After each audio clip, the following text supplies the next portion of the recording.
education this day and age to read any good news on the newspaper. Hey guys, Brian here with another educational tip of the day.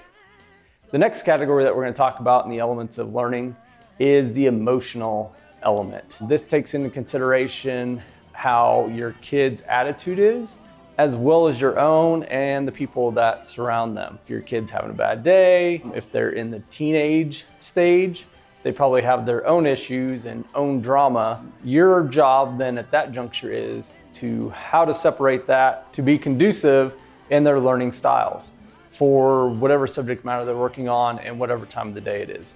So if your kid gets up late, isn't really a morning person, take that in consideration too. Maybe push the starting time for your classroom back to like 9 o'clock instead of 8 o'clock or 7 o'clock. It'll help to keep them engaged. Yes, you may have to go a little bit longer, but the impact that's going to have on their learning is going to be tenfold versus trying to cram them into something that they're not comfortable with. So keep that in mind, and that's your educational tip of the day.